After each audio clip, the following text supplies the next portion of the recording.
Yang pertama adalah teori trik dan faktor. Teori trik dan faktor ini merupakan pemahaman diri melalui proses psikotes dan menerapkan pemahaman tersebut untuk mencegah permasalahan yang dihadapi, terutama dalam hal pemilihan program dalam bidang pekerjaan.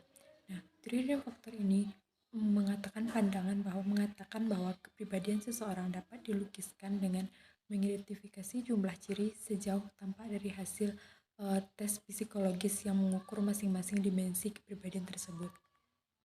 Selanjutnya adalah teori Ginsberg. Teori Ginsberg menyatakan bahwa dalam proses pemilihan karir, anak cenderung dipengaruhi oleh faktor usia. Semakin usianya menginjak dewasa, maka anak akan lebih dapat memilih karirnya secara objektif dan rasional, sehingga dapat memilih karir yang spesifik yang sesuai dengan minat dan orientasinya. Berikutnya adalah teori Roy. Teori ini tergolong pada teori pilihan karir yang berdasarkan pada teori kepribadian. Hal ini dianggap penting dalam teori ini karena adanya kebutuhan dan adanya jenis kepribadian. Dalam hal kebutuhan, orang akan memilih pekerjaan yang dapat memuaskan kebutuhannya tersebut. Selanjutnya adalah teori Donald Super. Teori ini mengasumsikan perkembangan karir merupakan peranan individu dalam dunia yang mereka tempati.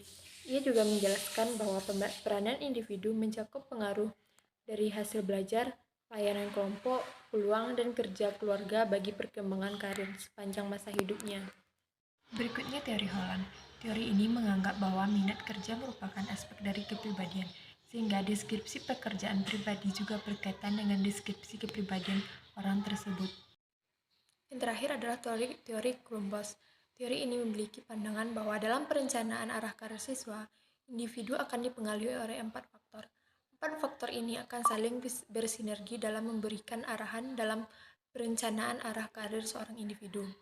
Nah, 4 kategori faktor yang mempengaruhi pengambilan keputusan karir seseorang yaitu yang pertama faktor genetik, yang kedua faktor lingkungan, yang ketiga faktor belajar, dan yang terakhir adalah faktor keterampilan menghadapi tugas atau masalah tertentu.